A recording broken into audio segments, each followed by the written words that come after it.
ওই বাঘের বাচ্চার সাথে এবার নিজের কথাটা একটু মিলাও। এ মুসলমানের বাচ্চা, তুমি নিজেকে পরিচয় ছাড়ো। এ মুসলমানের বাচ্চা, তুমি কে?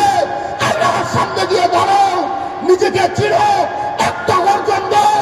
গোটা পৃথিবীর পরাশক্তি তোমার কাছে পরাজিত হতে বাধ্য হবে, বাধ্য হবে, বাধ্য হবে। বলো ঠিক কিনা? দেশেই তো আছে, দেশেরই তো মানুষ, পালায় তো যাইতেছি না। অন্তত এটা মনে রাখতেন, সবাই পালাইলো, আমি পালাবো না। আমার কেবল হুজুর এটা সবাই দিচ্ছি। আল্লাহ তুমি কবুল করো, বলেন আমিন। মেরে দোস্ত, ঠিক আছে, তাহলে শেষ করি। এবার বাঘ যখন এই পানিটা কয়বার যাওয়ার হইব, দূর নিচে দিয়ে আর উপর দিয়ে খাবো, এবার পানি মাথাটারে জোর করে নিয়ে এবার পানিটা খাওয়ার লিগা মাথাটারে যখন দিছে, এখন দেখে পানির তল দিয়া একটা তাকাই রয়েছে ওর দিকে, ওকে যাওয়ার হইব। অমনি তাকাই রয়েছে, ডাইনও করে না বামেও করে না, ও করছে কি আস্তে করে এটা সরে, পানির তল দিয়া ওইটাও সরে, আবার আরেকটু বামে চাপে, দেখে ওইটাও আবার একটু বামে চাপে। কিরে খাইছে রে, আমার চেহারাই তো মনে হয় এরকমই রে। ও ভালো মতো শিওর হয়, ঘাইটা ঘুইটা দেখে কিরে এটাই তো আমি, পানির তল থেকে কোনোটা আসে না, এটাই তো আমি। এটা যখন বুঝে গেছে যে এটা আমি, এখন পানিটা খায়া ভাব বেড়ে হাঁটতেছে, ভাব বেড়ে গেছে। এখন ওর আর খুঁজেই পাওয়া যায় না, ও হাইটার মতো জায়গা, পিছন দিয়ে ডাকতে এটা কই যাচ্ছে এদিকে দূর উপরে। ক্ষমতা আসলে যেটা হয়, ক্ষমতা আসলে যেটা হয়, ডাইন বাম আর দেখার সুযোগ পায় না। ক্ষমতা আসলে যা হয়, ওই বাঘেরও এখন ক্ষমতা করছে, ওটা পরে বাঘ এবার আসছে। কিরে এত ভাব, একটু আগেই তো বিলের মতো চুনচুন করতেছিল, এখন তুই তোর ভাবের টালায় বাঁচস না, হয়েছে কি? অবস্থা আমার চেহারা তো আপনার মতো। বাঘ এবার হ্যাঁ, তোর চেহারা আমার মতো আর আমার চেহারা তোর মতো। আর আল্লাহ পাক আমাদেরকে বাঘের জাত বানিয়েছে, আর বাঘের শক্তি আল্লাহ তার শিঙের মধ্যে দেয় না, বাঘের শক্তি আল্লাহ তার পাঞ্জার মধ্যে দিয়েছে। এই বাঘের বাচ্চা যা জঙ্গলের ওই কোণে যা, তারা একটা হুঙ্কার দে।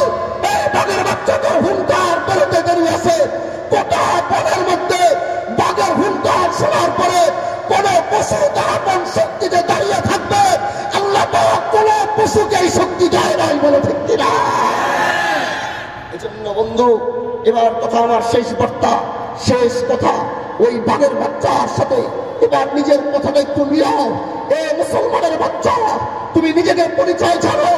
এ মুসলমানের বাচ্চা, তুমি কে? আল্লাহর সামনে গিয়ে দাঁড়াও, নিজেকে চিনো, একটা অর্জন দাও। গোটা পৃথিবীর পরাশক্তি তোমার কাছে পরাজিত হতে বাধ্য হবে, বাধ্য হবে, বাধ্য হবে। বলো ঠিক কিনা? এজন্য নিজের পরিচয়, আমরা সেই জাতি। জাগ্রত হও, ডাক দাও, গর্জন দাও। তোমার গর্জন শোনার পরে পৃথিবীর কোন শক্তির সাহস হবে না তোমার সাথে মোকাবেলা করার জন্য।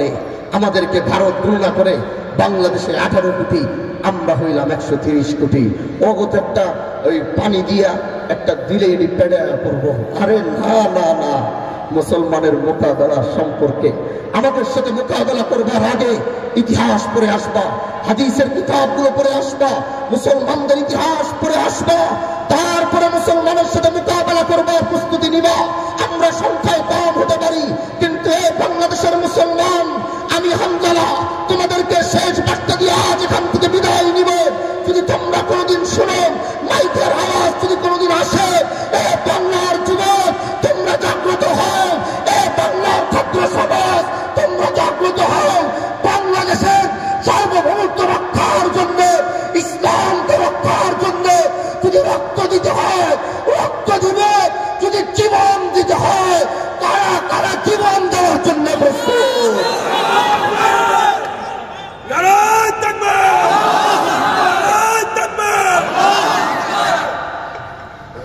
আজকের মতো এখান থেকে বিদায় নিব।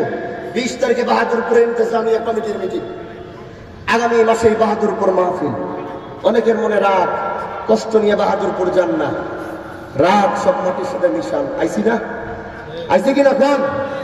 আপনাদের ভালোবাসা নিয়ে বাঁচবো, আপনাদেরকে সাথে নিয়ে বাঁচবো, আপনাদের পাশে থেকে বাঁচবো। এজন্য ব্যক্তিকেন্দ্রিক বাহাদুরপুরে রাগ করা যাবে না। বাহাদুরপুর এই দেশের গর্ব, বাহাদুরপুর এই জাতির গর্ব, বাহাদুরপুর এই শিবচরের গর্ব। মাটি ও মানুষের সাথে বাহাদুরপুরের সম্পর্ক। আপনারা বাহাদুরপুরে যাবেন, আসবেন, বসবেন। এই 3 দিন মাহফিল আপনারা শুধু মেলার উদ্দেশ্য করে যান। শিবচরের মানুষ বাহাদুরপুরের মাহফিলে পাওয়া যায় না। আমি আপনাদেরকে অনুরোধ করব, ছাত্র সমাজ, যুব সমাজ, আসো, তোমাদেরকে বাহাদুরপুরের কাজ দিব। এবার থেকে শুরু করি ইনশাআল্লাহ। আমি আজকে এক গ্রুপ আমার সাথে বাহাদুরপুরে আপনি শিবচরের যুবকরা দেখা করেছে। আমি তাদেরকে বলেছি, আসো তোমরা, তোমাদের মাধ্যমে আগামীতে বাহাদুরপুর নিয়ন্ত্রণ হবে। বাহাদুরপুরের মাহফিলের খেদমত সবচেয়ে বড় অধিকার হচ্ছে এই শিবচরের যুব সমাজের। তারা বাহাদুরপুরের মাহফিলে সমস্ত কাজের আঞ্জাম দিবে। এটা ন্যায্য অধিকার, এটা তার অধিকার মনে করে সে করবে। এজন্য আমি এবছর থেকে শুরু করতে চাই, এখন থেকে শুরু করব। আগামী 2 বছর 3 বছর পরে গিয়ে দেখবো গোটা শিবচরের যুবকরা বাহাদুরপুরের সমস্ত ইন্তজাম করতেছে। তারা রাস্তা পরিষ্কার করছে, তারা গিয়ে মেহমানদেরকে আগমন করছে, তারা গিয়ে খেদমত করছে। এটাই হচ্ছে সবচেয়ে বড় সৌন্দর্য। বাইরের মানুষ এসে কেন এখানে খেদমত করবে? নিজের দেশের মানুষ থাকবে। এদেশের